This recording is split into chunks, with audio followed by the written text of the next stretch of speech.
4 फरवरी हमारे लिए द हिंदू पढ़ना काफ़ी इम्पॉर्टेंट है। यहाँ से यूपीएससी प्रीलिम में 2 पॉइंट पे हमें हेल्पफुल हो सकता है। फर्स्ट आता है GS1 में प्रीलिम के कम से कम 20 क्वेश्चन यहाँ से बन जाते हैं। साथ ही GS2 सीसेट में जो रीडिंग कॉम्प्रेशन आता है, यहाँ से अगर हम हिंदू ठीक से पढ़ेंगे तो हमारा रीडिंग कॉम्प्रेशन भी यहाँ से बन जाएगा। 23 की प्रीलिम में मोस्टली हिंदू यूज़ करके मुझे GS में 1 में 94 नंबर आए थे। उसी स्ट्रैटेजी को फॉलो करते हुए 24 के प्रीलिम में GS1 में मुझे 120 प्लस नंबर आए थे। इसको मैंने 2-3 आंसर की से टैली करके भी देखा है। हो सके मेरे मार्क्स कम ज़्यादा हो जाए, लेकिन हिंदू का रोल हमारे प्रीलिम में काफ़ी बड़ा है। हिंदू सिर्फ करंट अफेयर कवर नहीं करता, यहाँ से हिस्ट्री, पॉलिटी, इकोनॉमिक्स, हमारे सारे कीवर्ड, सारे सब्जेक्ट टॉपिक रिवाइज हो जाते हैं। अब आते हैं हमारी डिस्कशन पे। हमने बजट का डेली एक पेज कवर करना है। आज हम करेंगे की फीचर का सेकंड पेज। हमें ग्रोथ करनी है एग्रीकल्चर की, साथ ही बढ़ानी है रूरल की प्रॉस्पेरिटी। इसके लिए हमने 5 प्रोग्राम शुरू किए। फर्स्ट यहाँ पे आता है national mission on high yielding seed.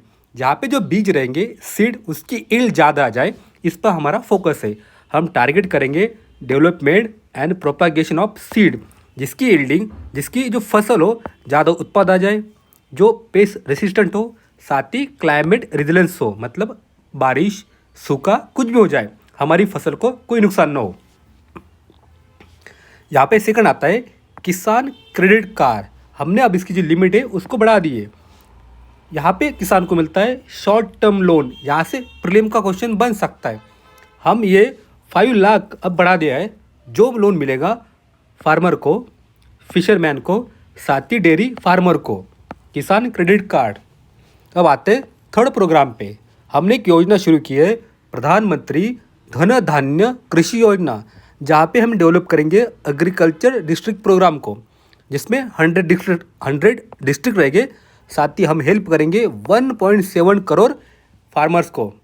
हमारा फोर्थ प्रोग्राम आता है मिशन फॉर कॉटन प्रोडक्टिविटी। ये हमारा 5 ईयर का मिशन है, जहाँ पे हम फैसिलिटेट करेंगे इम्प्रूवमेंट इन प्रोडक्टिविटी, साथ ही सस्टेनेबिलिटी ऑफ कॉटन फार्मिंग की। फिफ्थ प्रोग्राम आता है मखन्ना बोर्ड इन बिहार। इसको लास्ट टाइम हमने कवर किया था। इंडिया में जितना भी मखन्ना प्रोडक्ट होता है उसमें से 80% सिर्फ बिहार से आता है। अब आते हैं अगले पॉइंट पे, आत्मनिर्भरता इन पल्सेस। ये हमारा 6 ईयर का मिशन है, जहाँ पे हमारा फोकस होगा तूर, उड़द एंड मसूर पे। हम डेवलप करेंगे, साथ ही अवेलेबल करेंगे कमर्शियल क्लाइमेट रेजिलेंट सीड्स को। मतलब कुछ भी हो जाए, मौसम, बारिश, तूफान, सूखा पड़े, हमारे सीड ठीक से प्रोडक्ट हो जाएंगे। हम इन्हांस करेंगे इस पल्सेस के प्रोटीन कंटेंट पे, साथ ही उसकी प्रोडक्टिविटी पे। हम इम्प्रूव करेंगे पोस्ट हार्वेस्ट स्टोरेज पे, मैनेजमेंट पे, साथ ही एश्योर करेंगे आपको फार्मर को अच्छी प्राइस मिल जाए। आत्मनिर्भरता इन पल्सेस हो सके यहाँ से प्रीलिम में क्वेश्चन बन जाए। अब आते हैं द हिंदू पे। द हिंदू का आज हम सेकंड पेज करेंगे। यहाँ से हमें प्री का क्वेश्चन बन सकता है। यहाँ पे 4 कीवर्ड फोकस करेंगे। फर्स्ट आता है इनकम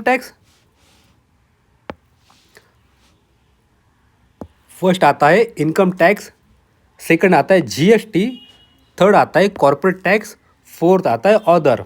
हम देखेंगे फाइनेंस ईयर 19 में जब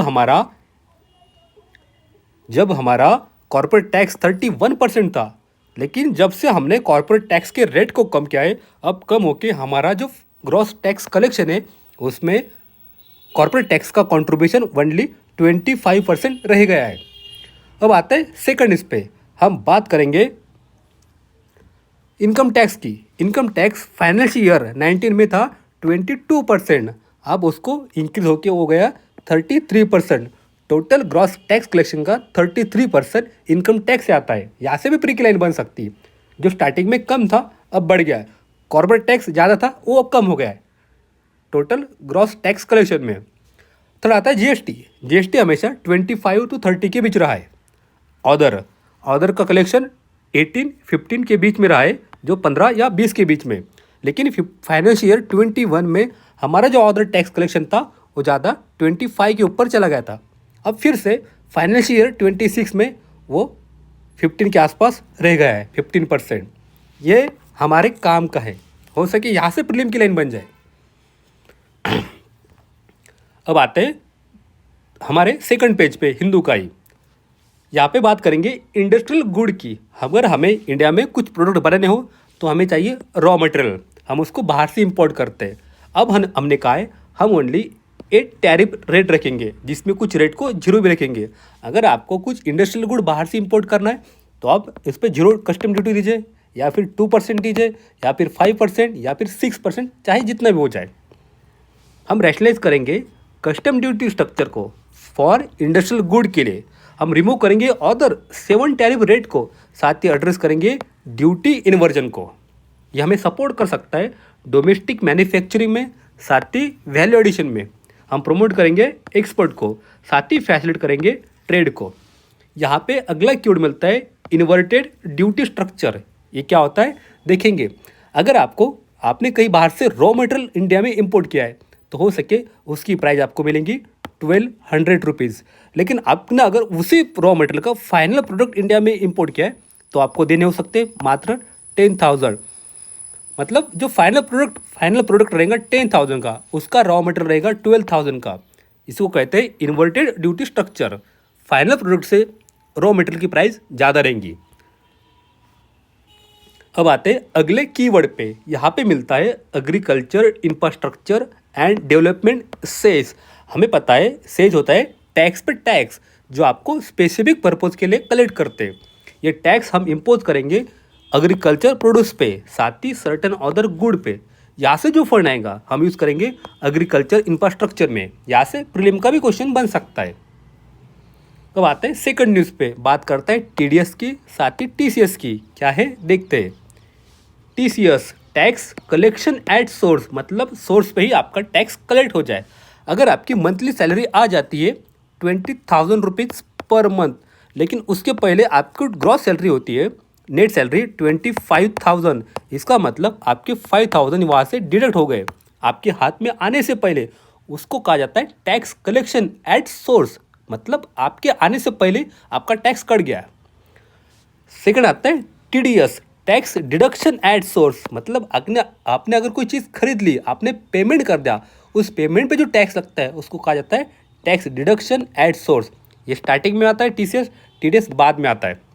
तो इसके अंडर में टीसीएस के अंडर में जो थ्रेशोल्ड लिमिट थी रेमिटेंस की, आरबीआई का एक स्कीम है लिबरलाइज रेमिटेंस स्कीम, उसके अंडर में आप पहले बाहर से रेमिटेंस 7 लाख भेज सकते थे विदाउट टैक्स, अब आप ना 10 लाख भेज सकते हैं। सेकंड आता है जो टीसीएस होता है एजुकेशन पे, रेमिटेंस पे, वो हमने हटा दिया है। टैक्स डिडक्शन एट सोर्स में क्या होता है, हम रिड्यूस करेंगे नंबर ऑफ रेट को, साथ ही थ्रेशोल्ड को, जो यहाँ पे टीडीएस लगता है। टीसीएस एंड टीडीएस ये अगर सेम ट्रांजेक्शन का ही हो रहा है, मतलब ये कोई बुक है जिसके राइटर कोई भी हो सकते हैं, आप भी हो सकता हो या मैं भी हो सकता हूँ। मैं ये बुक बेचना चाहता हूँ और ये सामने वाला उसको बाय करना चाहता है। ये बुक सेलर का ओनर है और ये इसका बायर है। ये जो बेचेगा इसको टैक्स देना पड़ेगा, ये जो खरीदेगा इसको भी टैक्स देना पड़ेगा। तो सेम ट्रांजेक्शन पे हम 2 बार टैक्स लगाते हैं, एक सोर्स पे, एक डिडक्शन पे, कलेक्शन पे। तो इन्होंने कहा है कलेक्ट करना है टीडीएस से from buyer, TCS from seller से। ये हम अब क्या करेंगे, अवॉइड करेंगे। अब आते हैं आज के डिस्कशन पे। ये न्यूज़ हमारे लिए इंपॉर्टेंट है, यहाँ से कुछ कीवर्ड कवर जाते हैं जो इकोनॉमी में क्वेश्चन बन जाए। करेंसी ट्राजेक्टरी, डॉलर का एप्रिशिएट हो जाना, साथ ही रुपये का डिप्रिसिएशन हो जाना। ये उल्टा ऊपर नीचे चलता रहता है। कभी रुपये डिप्रिस हो जाती है, या हमेशा तो रुपये वैल्यू कम रहती है डॉलर के हिसाब से। अगर मार्केट में डॉलर की डिमांड ज़्यादा है तो डॉलर एप्रिशिएट हो गया, रुपये की डिमांड कम हो गई, रुपये डिप्रिशिएट हो गया। तो इस सिचुएशन में हमारा आरबीआई कुछ स्टेप उठाता है। वो क्या करता है, स्टेरिलाइजेशन के माध्यम से, स्टेरिलाइजेशन, वो मार्केट में से डॉलर परचेस कर लेता है और मार्केट में रुपये छोड़ देता है, या फिर उसका उल्टा कर सकता है। अगर हमारा रुपये डिप्रिशिएट हो गया या डॉलर की वैल्यू एप्रिशिएट होगी तो हम जो चीज़ इंपोर्ट करेंगे वो हमारे लिए महंगी हो सकती है। लेकिन इसके बाद हमें एक्सपोर्ट में बेनिफिट हो सकता है, क्योंकि हमारी प्राइस कम होगी तो ज़्यादा से ज़्यादा इंटरनेशनल बायर हमारी चीज़ खरीद सकते हैं। लेकिन इंडिया में हमने कभी भी इनडायरेक्टली हमारे एक्सचेंज रेट की पॉलिसी होती है उसको यूज़ नहीं किया है। हमने जानबूझ के कभी भी हमारी रुपीज़ की जो वैल्यू है उसको डिवैल्यूशन नहीं किया है। हम इसके लिए प्रमोट नहीं करते एक्सपोर्ट को, ये आज की न्यूज़ का कहना है। लेकिन चाइना को कहा जाता है चाइना जानबूझ के अपनी युआन की वैल्यू कम रखता है, जिस वजह से उनका एक्सपोर्ट ज़्यादा बढ़ जाता है। वैसी कंडीशन इंडिया में यूज़ नहीं की जाती। अब आते हैं इस आर्टिकल पे, शिपिंग इंडस्ट्री। यहाँ से प्रीलिम का भी क्वेश्चन बनता है, साथ ही GS3 मेंस में इंफ्रास्ट्रक्चर में क्वेश्चन आ सकता है। इंडियाज शिपिंग इंडस्ट्री, हमारा एक प्रोग्राम है सागरमाला। ये प्रोग्राम आता है मिनिस्ट्री ऑफ पोर्ट का, जिसके अंडर में हमारे 4 पिलर है। फर्स्ट आता है पोर्ट मॉडर्नाइजेशन, हम पोर्ट को डेवलप करेंगे। साथ ही करेंगे पोर्ट की कनेक्टिविटी, जो हमारा इंडिया का लोकेशन है और जितने भी पोर्ट्स है हम एक दूसरे को लिंक करेंगे। साथ ही जो हिंटरलैंड एरिया है उसको भी हम अच्छे से डेवलप करेंगे। उसके बाद करेंगे पोर्ट लीड इंडस्ट्रियलाइजेशन, जो जो एरिया पोर्ट के हिंटरलैंड में आते हैं वहाँ पे हम इंडस्ट्री को डेवलप करेंगे। साथ ही हम जो कोस्टल कम्युनिटी है उनके डेवलपमेंट पे फोकस करेंगे। सागरमाला प्रोग्राम हमारा एक टारगेट है, हमें बूस्ट करना है हमारे एक्सपोर्ट को $2 ट्रिलियन को बाय 2030 तक। यहाँ से प्रीलिम की लाइन बन सकती है। हमारी जो शिपिंग इंडस्ट्री है वो अभी स्टैग्नेशन मोड पे खड़ी है, जहाँ पे हमारा जो कार्गो हैंडल कैपेसिटी है मेजर पोर्ट की। मेजर पोर्ट क्या होता है, माइनर पोर्ट क्या होता है? मेजर पोर्ट जो सेंट्रल गवर्नमेंट के अंडर में होते हैं, माइनर पोर्ट जो स्टेट गवर्नमेंट के अंडर में होते हैं। जो हमारा कार्गो हैंडल करते हैं लास्ट 5 ईयर से ये जस्ट 2% बढ़ा है, ये डिजिट काफ़ी कम है। सेकंड आता है नंबर ऑफ वेसल, जितने हमारे पास शिप है ये भी लास्ट 5 ईयर में 5% कम हुए हैं। थर्ड आता है हमारे पास जो वेसल है, जो शिप है, उसकी एज ज़्यादा हो चुकी है, एवरेज 26 ईयर। तो हो सके हमारी शिप आने वाले साल में ख़त्म हो जाए, ये काम के लायक ना रहे, जो ओशन में हम यूज़ कर सके। 4 आता है शिप की ओनरशिप। ग्लोबल रैंकिंग में इंडिया की रैंक काफ़ी नीचे 19, जहाँ पे शिप ओनरशिप इंडिया के पास है। 5th आता है इंडियन शिपिंग लूज कर रहा है अपना मार्केट फॉरेन फ्लैग वेसल में। मतलब एग्जिम में इम्पोर्ट एक्सपोर्ट में हम इंडियन शिप की जगह फॉरेन शिप को यूज़ करते हैं। हमारी जो शिप बिल्डिंग इंडस्ट्री है उसके सामने मल्टीपल चैलेंज आते हैं। फर्स्ट आता है कैपिटल की इशू है, साथ ही बोरोइंग कॉस्ट भी उनके लिए ज़्यादा हो जाती है। सेकंड आता है शॉर्ट लोन टेन्योर। बैंक अगर शिपिंग इंडस्ट्री को लोन देती है तो उनका जो टेन्योर होता है शॉर्ट होता है। साथ ही हमें कुछ कोलेटरल वहाँ पे बैंक के पास रखने होते हैं। बैंक चाहती है आप ना आपकी शिप तो हमारे पास रख दीजिए, साथ ही एडिशनल सिक्योरिटी भी रख दीजिए। थर्ड आता है limited understanding of industry cyclical nature. कब डिमांड है कब सप्लाई, उसकी हम अंडरस्टैंडिंग हमारे पास कम है, तो इस वजह से इनफ्लेक्सिबल बन जाता है लोन के रिस्ट्रक्चरिंग पॉलिसीज में। 4 आता है अनफेवरेबल टैक्सेशन लॉज। जो फॉरेन फ्लैग वेसल होते हैं उनमें हम कम टैक्स लगाते हैं और इंडिया के वेसल पे ज़्यादा टैक्स लगाते हैं। तो इंडियन जो वेसल होती है, जो जहाज़ होते हैं, वो लेस कम्पिटिटिव है इन ग्लोबल शिपिंग मार्केट में। देखते हैं क्यों? जो टैक्स हेवन कंट्रीज होती है वहाँ पे कोई शिप रजिस्टर हो जाती है तो उनको इजी मिल जाता है कैपिटल, बोरोइंग कॉस्ट उनके लिए कम हो जाती है, रेगुलेटरी स्टैंडर्ड थोड़े आसान हो जाते हैं, साथ ही ओनरशिप स्ट्रक्चर भी मिल जाता है और उन पे मिनिमल रेगुलेटरी ओवरसाइट बन जाता है। इंडिया में काफ़ी स्ट्रिक्ट है। तो इंडिया की जो शिप बिल्डिंग इंडस्ट्री है कुछ स्ट्रगल फेस कर रही है, जैसे इंफ्रास्ट्रक्चर कमी है, हमें कंस्ट्रक्ट करना है लार्ज वेसल को, हाई इनपुट कॉस्ट है पर्टिकुलरली ऑन स्टील। अगर स्टील को इसमें यूज़ करना है शिपिंग में तो उसका जो इनपुट कॉस्ट लगता है काफ़ी हाई है। साथ ही जो वीक है ancillary industry leading to dependency on import. अगर हमें कोई शिप बनानी हो तो उसके लिए चाहिए रॉ मटेरियल। इंडिया में वो रॉ मटेरियल कम आता है, हमें ज़्यादा इम्पोर्ट बाहर से करना होता है। जो कस्टम ड्यूटी लगती है रॉ मटेरियल पे, मशीनरी पे, स्पेयर पार्ट पे, वो भी ज़्यादा है। 5th आता है जो स्किल गैप है हमारे वर्क फोर्स इफिशिएंसी का, वो कम है। नेक्स्ट आता है फंडिंग चैलेंज शिप ओनर के लिए, साथ ही डिले हो जाता है न्यू बिल्डिंग वेसल डिलीवरी में। इस वजह से जो बायर होते हैं वो डर जाते हैं, वो कहते हैं हम इंडिया में इन्वेस्ट नहीं करेंगे क्योंकि शिप हमारे हाथ में आने को टाइम लगता है। नेक्स्ट पॉइंट है टैक्स डिस्पैरिटीज़ का। पुट करता है इंडियन शिप को at a comparative disadvantage to foreign ship. मतलब हमारी इंडियन शिप हो तो उसको 5% इंटीग्रेटेड जीएसटी देना होता है ऑन परचेस प्राइस पे, लेकिन वही जीएसटी फॉरेन शिप पे लागू नहीं होता। सेकंड आता है इंडियन शिपिंग कंपनी होते हैं उनका टैक्स निकल जाता है डिडक्शन एट सोर्स पे। अब टीडीएस क्या होता है इसको हमने अभी देखा, जो वहाँ पे जॉब करते हैं उनकी सैलरी से। लेकिन जो फॉरेन वेसल की जो शिप होती है अगर वहाँ पे इंडियन लोग काम करते हैं तो उनका कोई सैलरी से टीडीएस कट नहीं होता। इसके लिए कुछ सॉल्यूशन आए हमारे मैरीटाइम इंडस्ट्री के सामने, शिप बिल्डिंग। आर्टिकल का सारा फोकस उसी पे। यहाँ पे दो कीवर्ड मिलते हैं। हमारा है मैरीटाइम विजन 2030 जिसको बनाया था ministry of port shipping and waterways ने। यहाँ पे दो कीवर्ड आते हैं। फर्स्ट आता है मैरीटाइम डेवलपमेंट फंड, नेक्स्ट आता है जो शिप इंडस्ट्री है अब उसको हमने ना इंफ्रास्ट्रक्चर का स्टेटस दिया है, इस वजह से इसको लोन मिलने में आसानी हो सकती है। अब आते हैं इस न्यूज़ पे। हमने देखा था 1996 में, मतलब 30 ईयर पहले एक सुप्रीम कोर्ट में केस आया था टीएन गोदावर्मन का। सुप्रीम कोर्ट ने कहा था अगर कोई लैंड है, अगर वहाँ पे पेड़ है तो आप उसको पेड़ को ना काटें, क्योंकि अगर वो पेड़ वो जो लैंड फॉरेस्ट हो, डिक्लेयर हो ना हो कोई बात नहीं। तो फॉरेस्ट की डेफिनेशन क्या आ रही है, इस पे विवाद चल रहा था। तो हमने गवर्नमेंट ने 23 में एक एक्ट लाया, फॉरेस्ट कंजर्वेशन अमेंडमेंट एक्ट। अब उन्होंने कुछ डायल्यूट करना चाहा तो सुप्रीम कोर्ट ने कहा है आपको कुछ भी प्रोजेक्ट चाहिए तो आप पेड़ को ना काटें। TN Godavarman case. अब आते हैं इस न्यूज़ पे, ये बात करता है इथेनॉल की। यहाँ से प्रीलिम में भी क्वेश्चन बन सकता है, साथ ही जीएस3 में इसमें क्वेश्चन आ सकता है इथेनॉल ब्लेंडिंग प्रोग्राम पे। 30 जनवरी 25 को हमने ये न्यूज़ कवर की थी E20 की। हमने शुरू किया था इथेनॉल ब्लेंडिंग प्रोग्राम। हमें अचीव करना था blending of ethanol with petrol में, जहाँ पे हमारे 3 टारगेट है। हमें रिड्यूस करना है पोल्यूशन को, साथ ही कंजर्व करना है हमारा फॉरेन एक्सचेंज। थोड़ा आता है जो शुगर इंडस्ट्री है उनमें हम ऐड करेंगे वैल्यू एडिशन। तो इथेनॉल ब्लेंडिंग में हमने 2 टारगेट रखे।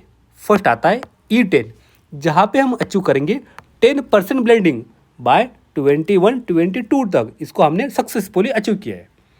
सेकंड आता है E20, अब हम अचीव करेंगे 20% ब्लेंडिंग इन पेट्रोल में बाय 25-26 तक। तो हमें चाहिए इथेनॉल का प्रोडक्शन, उसके लिए हम बनाते हैं यूज़ करते हैं सी हेवी मोलेसेस CHM, जिसमें होता है कम शुगर का कंटेंट। आज का आर्टिकल आता है इथेनॉल पे। इथेनॉल आता है शुगर से या फिर हाई ग्रेड मोलेसेस से, जिसमें हो सकता है FCI का राइस, ब्रोकन राइस, साथ ही मेज। इंडिया में शुगर का प्रोडक्शन काफ़ी ज़्यादा होता है। लास्ट ईयर हुआ था 315 लाख टन, उसमें से 40 लाख टन को हम यूज़ करेंगे इथेनॉल के प्रोडक्शन में। जो इथेनॉल आता है नॉन फ्यूल यूज़ के लिए, वो कहाँ से आता है, वो आता है लो ग्रेड मोलेसेस से, जिसको कहा जाता है सी हेवी। लेकिन इसको हम शुगर प्रोडक्शन में यूज़ नहीं कर सकते, इस वजह से इसको हम यूज़ करते हैं इथेनॉल में। जो इथेनॉल आता है मेज से, ये प्रोड्यूस करता है लिटिल।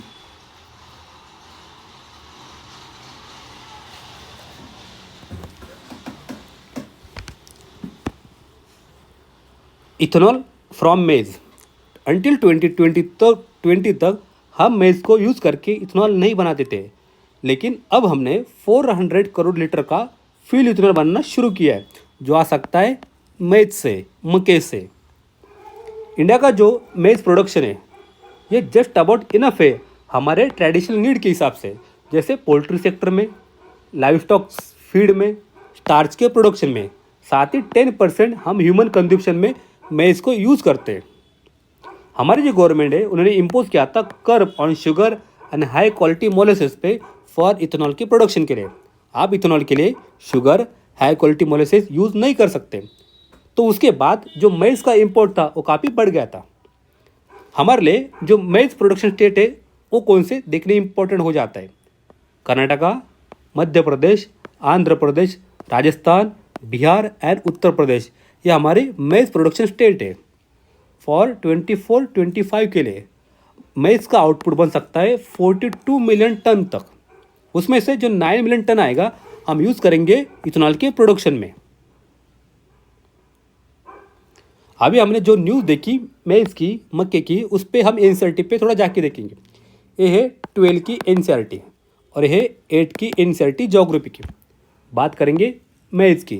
ये फूड भी है, साथ ही फेडर क्रॉप भी है, जो आता है सेमी एरिड क्लाइमेट कंडीशन में over inferior soils. Maths occupies करता है इंडिया का 3.6% टोटल क्रॉप एरिया। लेकिन यहाँ पे कहना है मेज़ की कल्टीवेशन के लिए कोई भी कॉन्सेंट्रेटेड स्पेसिफिक रीजन नहीं है। हम मेज़ को सोल्व करते हैं all over India expect Punjab and eastern and north eastern region. Leading producer कौन से हमने अभी देखा। जो मेज़ की ईल्ड आती है ये हायर है देन अदर कोर सेरल से। यहाँ से प्रीलियम की लाइन बन सकती है। मेज़ की यील्डिंग ज़्यादा होती है साउथ की स्टेट में और कम हो जाती है सेंट्रल पार्ट तक। अब आते हैं 8 की एनसीईआरटी पे। मेज़ उसके लिए चाहिए moderate temperature, rainfall and lots of sunshine. उसके लिए चाहिए वेल ड्रेन फर्टाइल साइल। हो सके सीधा यहाँ से प्रीलियम के क्वेश्चन बन जाए। एनसीईआरटी पढ़ना हमारे लिए काफ़ी इंपॉर्टेंट है। अब आता है इस न्यूज़ पे हम चलेंगे सूडान। सूडान को हमने बहुत बार देखा है। वहाँ की जो आर्मी है एंड वहाँ की जो पैरामिलिट्री फोर्स है, रैपिड सपोर्ट फोर्स, उनके बीच में अभी चल रहा है सिविल वार। हमने देखा था 23 की प्रीलिम में, साथ ही 24 की प्रीलिम में सूडान पे 2 बार क्वेश्चन आया था। अब आज की न्यूज़ में हमें कीवर्ड मिलता है, keyword people's liberation movement north, SPLMN। हो सके यहाँ से प्री का क्वेश्चन बन जाए। ये मूवमेंट कहाँ पे? People's liberation movement north. अब ये मूवमेंट ना लड़ रही दोनों तरफ से, आर्मी से भी, साथ ही रैपिड सपोर्ट फोर्स से भी। अब आते हैं आखिरी न्यूज़ पे, हम चलेंगे सीरिया। यहाँ से हमें एक सिटी का नाम मिलता है, नाम है अलेप्पो। उसके अंडर में और एक छोटी सिटी आती है मनबीज। यूपीएससी प्रीलिम में इंटरनेशनल रिलेशन के क्वेश्चन काफ़ी सिंपल होते हैं। लास्ट 3 to 4 ईयर से कम 3 से 5 क्वेश्चन यूपीएससी प्रीलिम में IR पे आते हैं, साथ ही मैपिंग पे आते हैं। उसके लिए हमें कोई PT 365 या मंथली मैगजीन करने की ज़रूरत नहीं है। अगर हम हिंदू ठीक से पढ़ेंगे तो हमारे सारे क्वेश्चन डायरेक्टली इनडायरेक्टली सॉल्व हो जाएंगे। बस यूपीएससी एक गेम करता है, वो क्या करता है, 2-4 न्यूज़ को एक जगह कंपाइल करके फिर क्वेश्चन बना देता है। तब हम कंफ्यूज हो सकते, लेकिन हम न्यूज़ को ठीक से पढ़ेंगे तो कन्फ्यूजन हमारा दूर हो जाएगा। आज के लिए इतना ही है।